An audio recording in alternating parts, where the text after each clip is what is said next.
Hello everyone, আজ যাব college because আজ আমাদের কলেজে CA4 এক্সাম। তাই সকাল মোটামুটি 7:30টার সময় ঘুম থেকে উঠে ব্রাশ করে তাড়াতাড়ি রেডি হয়ে এগুলো আমাদের কলেজের সেমিস্টার ফিস রিসিপ্ট, এগুলো কলেজে শো করাতে হবে। দেন নিচে এসে খাওয়া দাওয়া করে স্টেশনে এসে স্কুটিটা রেখে 8:40-এর ট্রেন ধরে চলে এলাম লক্ষ্মীকান্তপুরে। আর লক্ষ্মীকান্তপুরের পর থেকে ট্রেনে প্রচন্ড ভিড় হয়েছিল, এতটাই ভিড় হয়েছিল যে মুখের সামনেও ব্যাগ রেখেছে। কোনো রকম সোনারপুর স্টেশনে পৌঁছে অটো ধরে কলেজে এসে এক্সাম যেহেতু আছে তাই ট্রাইটা পড়ে নিলাম। দেন বাইরে এসে ল্যাপটপটা নিয়ে চলে গেলাম ক্লাসে। CA4 এক্সাম 25টা করে MCQ, ফার্স্ট এক্সাম কমপ্লিট করে সেকেন্ড এক্সামটা যেহেতু 3:20 থেকে, তাই এতটা ফ্রি সময় কি করব তাই বসে গেলাম জাভার অ্যাসাইনমেন্ট লিখতে। অ্যাসাইনমেন্ট লেখা কমপ্লিট করে দুপুরে লাঞ্চ ছিল একটা কেক, পাউরুটি আর বিস্কুট। লাঞ্চ কমপ্লিট করে সুজলের সাথে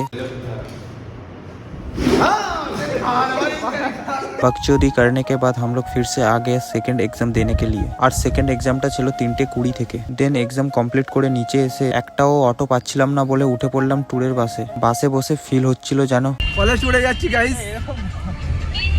এখন সব এই গাড়ি দাঁড় করানো হয়েছে, বাস দাঁড় করানো হয়েছে, ব্যাক ক্যামেরা সব যাচ্ছে। ব্যাক ক্যামেরা কি করবো, আমার নিজে দেখা যাবে না, সব ওই দেখা যাচ্ছে।